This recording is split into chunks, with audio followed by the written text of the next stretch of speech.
नमस्कार, आप देख रहे हैं बड़ा मुद्दा। मैं हूं आपके साथ अरुण शर्मा। आज हम बात कर रहे हैं किसान आंदोलन को लेकर। अब आगे क्या? प्रधानमंत्री से उम्मीद लगाए बैठे थे किसान संगठन और किसान कि वो ऐलान करें या कोई ऐसी बात करें कि उनके मसलों का कुछ समाधान हो। सरकार की तरफ से और किसानों की तरफ से बार बार बातचीत की बात की जाती रही। अलग अलग 12 दौर की बातचीत भी हुई, लेकिन समाधान कोई निकला नहीं।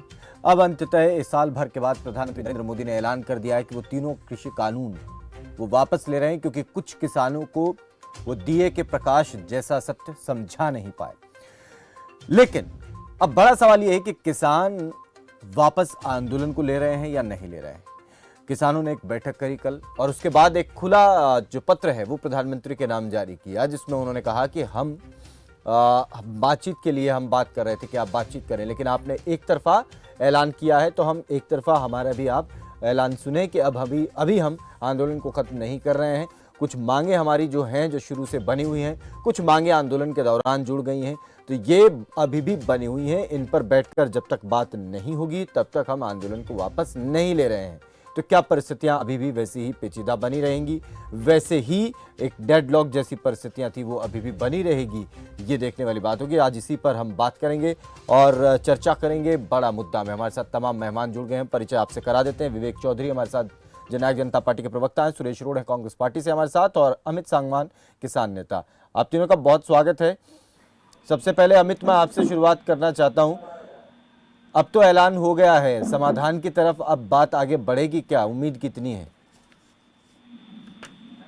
देखिए जी, बिल्कुल ऐलान किया है और उस ऐलान का संयुक्त किसान मोर्चे ने बड़ा स्वागत भी किया है नरेंद्र मोदी का कि देर आए दुरुस्त आए। एटलीस्ट मन की बात करने वाले देश के प्रधानमंत्री को किसानों की बात 1 साल के बाद मन की बात वो सुनी थी, तो उनका इस फैसले के लिए हमने स्वागत भी किया था कि उन्होंने 19 तारीख को गुरु पर्व के दिन ये फैसला लिया। लेकिन महत्वपूर्ण बात इसमें अरुण जी ये है कि दो मुख्य मांगों को लेकर हम इस आंदोलन में आगे बढ़े थे। एमएसपी की गारंटी और तीनों काले कानूनों की वापसी। काले कानूनों की वापसी हुई, हमने आधी लड़ाई जीत ली, लेकिन एमएसपी पर एक शब्द उन्होंने कमेटी का बोला। हालांकि आंदोलन करते हुए आज 12वां महीना होने को है। अगर देश के प्रधानमंत्री को किसानों से इतना मतलब होता या किसानों से इतना प्यार होता, किसानों से इतनी मोहब्बत होती, तो देश के प्रधानमंत्री उस कमेटी की बात जब आंदोलन स्टार्ट हुआ या आंदोलन का 6वां महीना था या 8वां महीना था, तब वो कमेटी की बात करते। तो निश्चित तौर पर जैसे पार्लियामेंट सेशन के थ्रू इसको रिपील किया जाता है और उसके बाद तुरंत कमेटी बिठाकर वो तो ठीक है, लोगों को आपको कमेटी में रखना है, कमेटी बनाकर और एमएसपी को लीगल स्टेटस दिया जाए। इसके साथ साथ जो मुख्य 2-3 मांगे अलग अलग थी, जिनको छोटे छोटे मांगे कह सकते हैं, जिसमें आपका इलेक्ट्रिसिटी एक्ट, आपका पोल्यूशन एक्ट, या फिर हाल ही में जो लखीमपुर में जो अमानवीय घटना देश के केंद्रीय गृह मंत्री के बेटे ने की थी, जिसमें देश का केंद्रीय गृह मंत्री 120B का भी दोषी है, उसकी बर्खास्तगी की बात हो, उसको 120B का दोषी माना जाए, उसकी वे तमाम बातों के साथ सरकार को बात करनी चाहिए। वन वे बातचीत कभी भी नहीं होती कि एकदम सुबह उठकर और टीवी के सामने आओ और ये कहो कि आंदोलन खत्म करो और घरों की तरफ लौटो। देश के प्रधानमंत्री को होना चाहिए था। 11 दौर की वार्ता हुई है। बात ठीक है, बात अलग अलग दौर की बातचीत हुई, वार्ता हुई। प्रधानमंत्री जब खुद आकर के ये कह रहे हैं कि हम कृषि कानूनों को वापस लेते हैं, वो ठीक है आपकी बात की। आप टेक्निकली जब तक ऑन पेपर ये पूरी प्रक्रिया नहीं अपना ली जाती है तब तक आप मानेंगे नहीं, वहाँ तक बात समझ में आती है। लेकिन जब प्रधानमंत्री कह रहे हैं कि भाई कानून वापस ले लेंगे, इस जो सत्र आने वाला है आगामी सत्र, इसमें तुरंत उस पर फैसला हो जाएगा, प्रक्रिया को अपना लिया जाएगा और कमेटी बना देंगे, एमएसपी को लेकर बात हो जाएगी, तो आधी बात तो हो गई है ना। अब इसमें आंदोलन को खत्म कर देने की तरफ बात बढ़ जानी चाहिए कि आंदोलन खत्म हो, और इसको लेकर क्या अभी कुछ सोचा ही नहीं जा रहा है कि आंदोलन बना ही रहेगा इसी तरीके से? और क्योंकि कमेटी की बात है, कमेटी जब बनेगी, कमेटी में बातचीत आप करिएगा, उसमें कोई दो राय तो है नहीं। देखिए अरुण जी, महत्वपूर्ण बात यह है कि 2014 से पहले देश के प्रधानमंत्री ने कहा था कि बीजेपी गवर्नमेंट आई तो विदेशों से काला धन अगर आ गया तो फिर एक एक व्यक्ति के 15-15 लाख रुपए खातों में पहुंचा दिए जाएंगे। और जिस तरीके से देश के प्रधानमंत्री ने संसद में कहा कि एमएसपी था, एमएसपी है और एमएसपी रहेगा, वही देश के प्रधानमंत्री, भारतीय जनता पार्टी की सरकार आज हरियाणा प्रदेश में है, जो कि दक्षिण हरियाणा बाजरा बहुल एरिया है, जहां पर बाजरे का किसान है। आज उस बाजरे के किसान को 1100 रुपए 1200 रुपए में अपना बाजरा बेचना पड़ रहा है। हालांकि एमएसपी 2000 रुपए बाजरे की रहती है, लेकिन 1100-1200 में मजबूर है। तो जिस तरीके से जुमला ये लोग कह देते हैं, इससे पहले भी कमेटियां बनी हैं, और एक अच्छी कहावत है कि कमेटियां बनाई इसलिए जाती है कि किसी मामले को गर्त में डालना हो ठीक है, तो कमेटियां बना दो। आप अभी जाने वाले नहीं हैं? नहीं, निश्चित तौर पर जब तक एमएसपी को लीगल स्टेटस नहीं मिल जाता, और बाकी तमाम छोटी छोटी हाँ। बातें, जिसमें एक महत्वपूर्ण बात ये भी है कि 750 से ज्यादा किसान आज हमारे शहीद हो चुके, 750 से ज्यादा किसान आज हमारे शहीद हो चुके, वो भी एक हमारा महत्वपूर्ण विषय है। चलिए ठीक है, इसमें चर्चा आगे करेंगे। विवेक चौधरी, आप सुन रहे थे, ये परिस्थिति है, फिर से एक वो डेडलॉक जैसी परिस्थिति तो नहीं है? आपको क्या लगता है कि अब ये जिद हो गई है कि आंदोलन बरकरार रखना है, या फिर वाकई जो किसान संगठन कह रहे हैं, बात तो कहीं ना कहीं समझ आती है कि भाई पिछले अगर अनुभव देखें तो उसमें जब तक बात कागजों पर साबित नहीं हो जाती तब तक कैसे मान लें? नहीं अरुण जी, देखने की बात यह है, जो बात मेरे साथी किसान नेता ने कही कि जब तक कागजों पे नहीं हो जाता तब तक विश्वास नहीं कर सकते, तो इसलिए कोई दिक्कत नहीं है। महीने के आखिरी में सेशन शुरू हुआ और उसके बाद इनको विश्वास हो जाएगा जब ये बिल रीअपील कर लिए जाएंगे। हाँ। और आज कहीं ना कहीं मैं तो एक बात कहूंगा कि प्रधानमंत्री ने बहुत ही अच्छा फैसला लिया और किसानों के पक्ष में लिया, और लिया जाना भी चाहिए, जिसकी हम समय समय पे मांग भी करते रहे। पर आज कहीं ना कहीं कुछ लोग, मैं स्पेशली कहूंगा कुछ लोग, हाँ। उनमें कुछ लोग जमानत जब्त वाले हैं और कुछ लोग गठरी वाले हैं। वो लोग आज अपनी राजनीति चमकाने के चक्कर में किसानों को मोहरा बनाने की कोशिश कर रहे हैं। आज वो लोग ये देख रहे हैं कि ये प्रधानमंत्री ने एकदम ऐसा फैसला कैसे ले लिया, ये कैसे हो सकता है। अच्छा, ये एक बात उनके तो कहीं ना कहीं पेट में दर्द ये है कि ऐसा फैसला एकदम लिया कैसे गया और क्यों लिया गया, कारण क्या है। एकदम तो नहीं लिया, जरिए कि आंदोलन के जरिए उनकी रोटी चल रही थी। एकदम तो नहीं लिया, एकदम तो नहीं लिया, लंबा समय लिया फैसला लेने में, बहुत लंबा, साल का समय से कम समय जरूर लगा। जिस तरह से प्रधानमंत्री जी ने अनाउंस किया, उनको ये उम्मीद थी कि शायद हमारे साथ कोई वार्ता हो और उसके बाद ऐसा फैसला लिया जाए, कोई सेटिंग हो, कुछ हो, जो इनकी पुरानी आदतें रही। आज कहीं ना कहीं जो फैसला लिया गया वो किसानों के पक्ष में, और होना भी यही चाहिए। अच्छा, पहले किसानों के पक्ष में नहीं था, है ना, इसका मतलब ये माना जाए? नहीं, जो किसानों की डिमांड थी उसको देखते हो। तो किसानों की डिमांड अभी, किसानों की डिमांड अब ये है। एक बात कही, हाँ, प्रधानमंत्री जी ने एक बात कही कि मैं किसानों को समझाने में नाकाम रहा, तो उसमें कोई दो राय नहीं है। अगर अच्छा, नहीं किसानों को अच्छा लगा तो वापिस हो गया।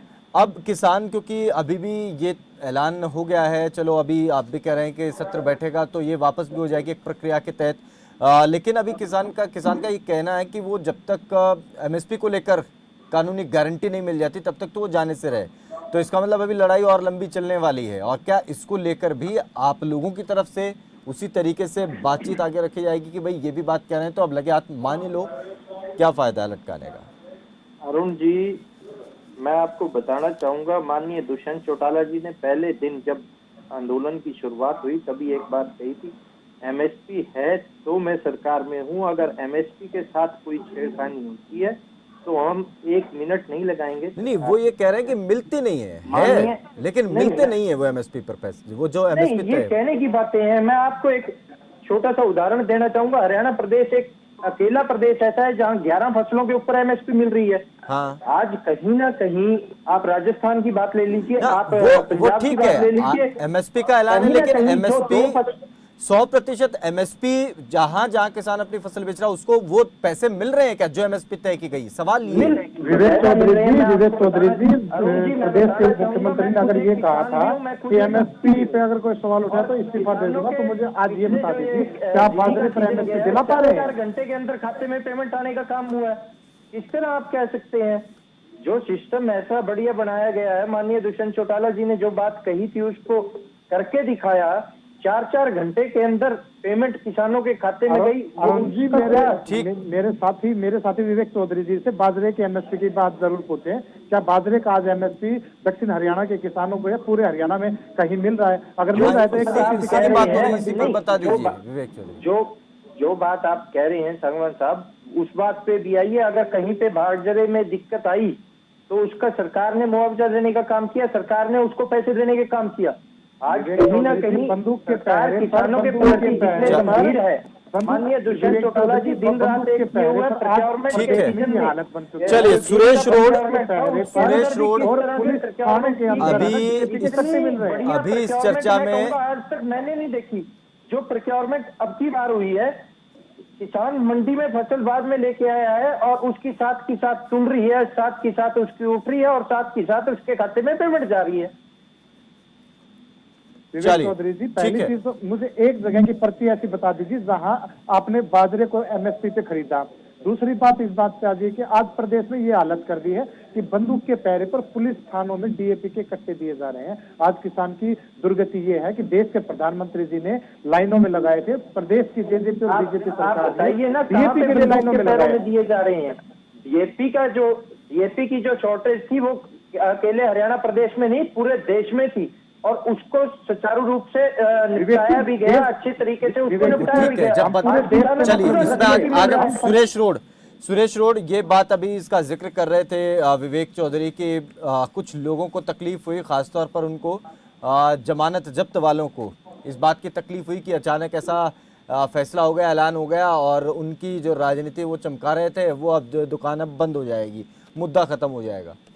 सुरेश रोड, देखिए, बहुत संकीर्ण सोच की बात है। अभी जो बात आपने बताई और मैंने खुद सुनी भी, ये ऐलनाबाद से बाहर नहीं निकल पा रहे। कुएं के मेंढक वाली बात इनके ऊपर खरी करती है।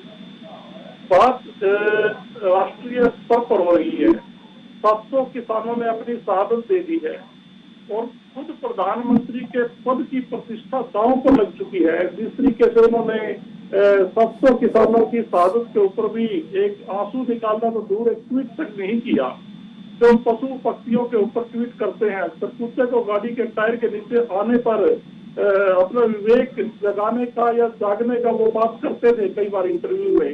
ऐसे प्रधानमंत्री को जो चमकोर कर नहीं रख पाए, किसानों की 700 से ज्यादा जो डेथ हुई है, ये जो एक तरह से उनसे अत्याचार हुए हैं, लाठीचार्ज हुए हैं, बुजुर्गों के सिर फोड़े गए हैं, किस तरीके से इस नरेंद्र मोदी की सरकार की पुलिस ने स्टार्टिंग में पीपली यानी कुरुक्षेत्र से महाभारत को याद कराते हुए इन्होंने संघ के ट्रेड गुंडों के द्वारा और वर्दी में, पुलिस की वर्दी में किसानों के ऊपर लाठीचार्ज करवाया।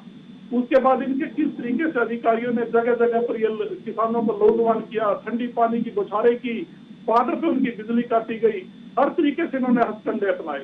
अब जब इनको नेहरू जी की, गांधी जी की और डॉक्टर अम्बेडकर जी की नीतियों के ऊपर किसानों ने चल के नाकों चने चबा दिए, मजबूरी बस इन्होंने अपना फैसला उल्टा लेना पड़ा।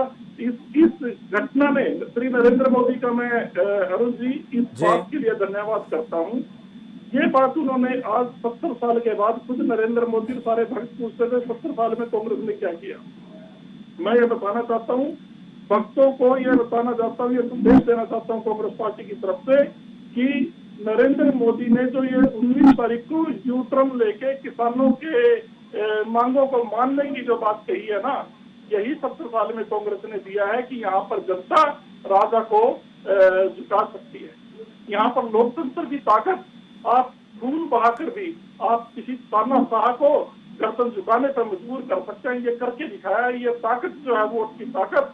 जैसे ही हिमाचल में या अन्य प्रदेशों में बाई इलेक्शन में बीजेपी हारी तो उन्होंने पहले पेट्रोल और डीजल के जो रेट थे ना वो 12-12, 10-10 रुपए आधी रात में घटाए। उसके बाद उन्होंने तीनों काले कानूनों के ऊपर अड़े हुए थे, उन्होंने फैसला उल्टा लेना पड़ा। ये जो ताकत है ये गांधी जी ने दी थी। कि नरेंद्र मोदी के खुद के इस फैसले से 70 साल बाद यह साबित हुआ है कि जैसे बीजेपी के भक्त बोलते थे कि क्या हुआ है, इससे मैं ये बताना चाहता हूँ कि इस फैसले से ये साबित हुआ है कि आजादी, अच्छा एक बात सुरेश रोड, वो गांधी जी और नेहरू जी सुरेश रोड और आज श्री राहुल गांधी जी ये देश में ऐलान होने के बाद, अच्छा अब एक चीज मैं आपसे जानना चाह रहा हूँ कि क्या अब आंदोलन को, देखिए सवाल ये है, वो ठीक है जो होना था वो हो गया है। अब सवाल ये है कि क्या अब इस ऐलान के बाद आंदोलन को खत्म हो जाना चाहिए? क्या ये अपील भी आप लोगों की तरफ से की जा रही है या मैं जानना चाह रहा हूँ आप क्या सोचते हैं? क्या आप आंदोलन को, अब देखिए आधी लड़ाई तो जीत चुके ना, अब बाकी बातचीत से हो जाएगा सर। अरुण जी, कांग्रेस पार्टी हमारे राष्ट्रीय नेता श्री राहुल गांधी जी के आदेशानुसार किसानों के साथ कंधे से कंधा मिला के खड़ी थी। शुरुआत ट्रैक्टर यात्रा पंजाब से हुई थी और खड़ी रहेगी जब तक एमएसपी नरेंद्र मोदी नहीं देता। आंदोलन कंटिन्यू रहेगा या आंदोलन स्थगित होगा, ये संयुक्त किसान मोर्चे के कार्य क्षेत्र की बात है। ये कांग्रेस पार्टी के इंटरफेयर करने का फर्ज नहीं बनता, लेकिन हम किसानों के साथ खड़े हैं जब तक एमएसपी किसानों को नहीं मिलती। मैं आपकी जानकारी है विवेक सूचना बताना चाहता हूँ, संयुक्त किसान मोर्चे ने नरेंद्र मोदी सरकार की जो नीति है उस पर शंका जाहिर की है कि ये भी हो सकता है कि यूपी के, पंजाब के और उत्तराखंड के, मणिपुर के और गोवा के यानी 5 राज्यों के चुनाव को साधने के बाद नरेंद्र मोदी फिर यू टर्न ले जाए, क्योंकि इनकी आदत है ये इस तरीके की। पीछे भी इन्होंने ऐसी चीजें की हैं। ठीक है विवेक चौधरी, आपकी प्रतिक्रिया फिर अमित के पास में जाऊंगा। विवेक भाई आप, विवेक भाई आप बोले। कर रहा है लेकिन नरेंद्र मोदी पर विश्वास प्रकट नहीं कर ठीक रहा। है सुरेश, और मुझे बड़ा ठीक है विवेक जी बोल रहे हैं। सुरेश समय में डिबेट में हम रहे थे कि राजा को झुका दिया, ये कर दिया, वो कर दिया। मैं इनको याद दिलाना चाहूंगा, देश में एक आंदोलन ऐसे ही। ठीक है सुरेश जी वो बोल रहे हैं। उनको आज ठीक है सुरेश जी वो बोल रहे हैं। जयप्रकाश नारायण जी का जो आंदोलन था, मैं आऊंगा सुरेश, मैं आऊंगा। विवेक चौधरी बोल रहे हैं, विवेक चौधरी जी को सुनेंगे। और उस आंदोलन के चलते इनकी कांग्रेस की लीडर इंदिरा गांधी ने इस तरह से 25 जून 1975 में इमरजेंसी देश में लगाने का काम किया, वो देश नहीं भूला। आज ठीक है सुरेश जी, ठीक है, फैसला लिया हो गई बात, एक बार उनको बात पूरी कर लेने बौखला क्यों रहे हैं? आज बौखलाए हुए घूम रहे हैं। ये कह रहे थे कि कांग्रेस से ट्रैक्टर यात्रा की शुरुआत, कांग्रेस ने पंजाब से ट्रैक्टर यात्रा की शुरुआत की। इनके जो कांग्रेस के पंजाब में लीडर थे कैप्टन अमरिंदर सिंह, उनका कल का बयान देखिए ना। वो तो कह रहे हैं कि मैं बीजेपी के साथ जाऊंगा, एनडीए के साथ अलायंस करूंगा। आज कहीं ना कहीं वो बीजेपी के साथ आके अलायंस में चुनाव लड़ने की तैयारी कर रहे हैं। अगर इतने ये अच्छे थे तो इनके नेता क्यों छोड़ के जा रहे हैं? चौधरी वो तो सारे तमाम राजनीतिक पार्टियों के सामने एक एक उदाहरण ऐसा है कि वहां पर जवाब देने जैसी स्थिति मुश्किल हो जाती है। मैं उस बात पर नहीं जाऊंगा, लेकिन देखने की बात लेकिन बात यह है कि आज के समय आप उस कॉन्फिडेंस में अभी भी किसानों को नहीं लेकर बेचने का काम करके गए। एक बात ऐसी हुई देने का काम किया विवेक चौधरी, एक ऐसा कदम जो निश्चित तौर पर इस आंदोलन को खत्म कर सकता था और जिसकी मुख्य तौर पर सबसे बड़ी और प्रमुख मांग यही थी कि ये कानून है, जो कृषि कानून बनाए गए 3, इनको सरकार वापस ले। और अगर ये बात शुरू में ही बातचीत के जब दौर चल रहे थे उस वक्त ये परिस्थितियां बन गई होती और सरकार समझ जाती कि भाई ये लोग मानने वाले नहीं हैं तो इनकी परीक्षा न ली जाए तो अच्छा है और यहीं से मान लिया जाए, तो शायद आज इतना सब कुछ और इतना नुकसान न झेलना पड़ता। खैर, अब बात आखिरकार फैसले पर आ ही गए तो उसके बावजूद भी आप कॉन्फिडेंस में नहीं ले पा रहे हैं कि वो आंदोलन खत्म करके अपने घरों को चले जाएं। ये परिस्थिति चिंताजनक है। आज किसान को कॉन्फिडेंस में लेने में हम कामयाब हैं। कॉन्फिडेंस किनको नहीं हो रहा?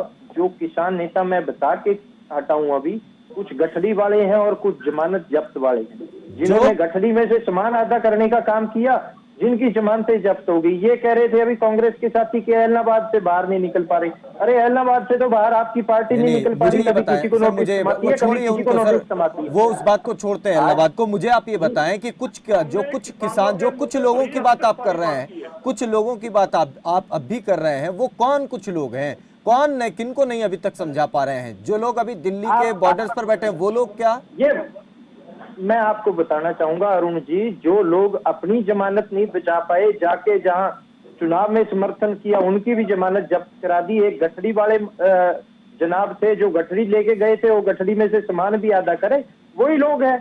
उन्हीं को तकलीफ है कि रातों रात ये क्या हो गया, कैसे हो गया, बिना बताए किसी को पता नहीं लगा कि क्या फैसला सुना दिया। वो आप नाम भी ले सकते हैं, अकेले राकेश टिकैत मुख्यमंत्री की और मंत्रियों की फीलिंग ले रहे थे, उनके अरमानों पे पानी फिर गया। अकेले राकेश टिकैत तो नहीं है जिनको समझाना, आपने और भी बहुत से किसान बैठे हैं। नहीं, मैंने आपको उदाहरण दिया। नहीं, आप नाम दे सकते, नाम ले सकते, इसमें बहुत बड़ी बात नहीं है। नहीं, जमानत जब्त वाले भी एक नेता है, आप उनके ऊपर नहीं आ रहे। अच्छा, मैंने आपको कहा कि एक नेता जमानत जब्त तब उनकी खुद की हुई थी, 1100 वोट पड़ी थी उनको, खुद जब चुनाव लड़ा, और वहां जाके जिसकी सपोर्ट की उसकी भी जमानत जब्त कराए। तो अभी यही लोग हैं सिर्फ चलाने वाले, जो किसान बैठे हुए हैं, आप उनको अभी भी नकार रहे हैं क्या? किसान वापस जाना शुरू हो गए, किसानों को समझ भी आ गया और किसान खुश भी हैं। चलिए किसानों ठीक की है, मुख्य मांग अमित भी यही सांगवान, थी कि तीनों काले कानून वापस होने चाहिए। ये बात जो आपने विवेक चौधरी की सुनी, इसी पर आपकी कहीं प्रतिक्रिया? ना कहीं किसानों के फायदे के लिए ही ये कानून सरकार ने बनाए थे। अगर किसानों को समझ नहीं आए, किसानों को पसंद नहीं आए, तो सरकार ने वापस लेने का काम किया। इमरजेंसी लगवाने का काम मोदी जी ने नहीं किया। एक साल से जो परिस्थितियां बनी है सर, वो उससे कम नहीं है। अमित सांगवान जी जी जी, आप बोलिए। देखिए, कह रहे हैं कि अभी भी कुछ लोग हैं जो राजनीति के चक्कर में बैठे हैं, किसान तो जाना शुरू हो गए हैं। देखिए अरुण जी, मैं कहता हूँ कि बड़े किसान हितैषी बनने वाली आज भारतीय जनता पार्टी और जननायक जनता पार्टी ने जिन्होंने ये कहा था कि हम चौधरी देवीलाल जी की विचारधारा पर चलने वाले लोग हैं, उन लोगों ने आज प्रदेश में इस आंदोलन को कुचलने के लिए सबसे आजादी के बाद एक तो बहुत बड़े और लंबे चलने वाले आंदोलन को कुचलने के लिए मैं कुछ आंकड़े आपके पास दिखाऊंगा, क्योंकि मैं by profession as a advocate और संयुक्त किसान मोर्चे के लीगल सेल का मैं सदस्य हूँ। तो आज प्रदेश की भारतीय जनता पार्टी और जननायक जनता पार्टी ने 40,000 अज्ञात मुकदमे दर्ज करके 737 लगभग नामजद FIR कर रखे हैं, 150 FIR अलग अलग जिलों में कर रखे हैं, 2 देशद्रोह के मुकदमे लगा रखे हैं। और उसके बाद भी जब पेट नहीं भरता तो प्रदेश के जेजेपी और बीजेपी के जो प्रशासनिक अधिकारी हैं वो खुले तौर पर, वीडियो पूरे देश ने देखी, खुले तौर पर कहते हैं कि एक भी किसान सिर फूटकर घर नहीं जाना चाहिए। हो सकता है आपको ये किसान नहीं दिख रहे होंगे, लेकिन जिसका अलायंस आपके जिस पार्टी के साथ है, उसके सुप्रीमो देश के प्रधानमंत्री श्री नरेंद्र मोदी जी ने कल ये कहा था 19 तारीख के अभिवादन संबोधन में कि किसान आंदोलन, किसान वापिस अपने घरों पर लौटे। तो देश का प्रधानमंत्री जिसके साथ आपका अलायंस है, जिस पार्टी के साथ आपका अलायंस है, वो तो किसान बता रहे हैं, आपको ये किसान नहीं लग रहे। तो मैं तो समझता हूँ कि विवेक जी आपने तो बहुत बेहतरीन किया, बाजरे का तो आप MSP दे नहीं सकते। विवेक भाई, आखिरी कमेंट आपकी तरफ से, आप कुछ कहना चाह रहे हैं विवेक भाई? आखिरी ये उचित समय पे आप DAP के अरुण जी, अमित जी ने कहा कि अपडेट रहा करिए। आपने बातें पुरानी तो बताने की बात की, आप अपडेट रहा कीजिए।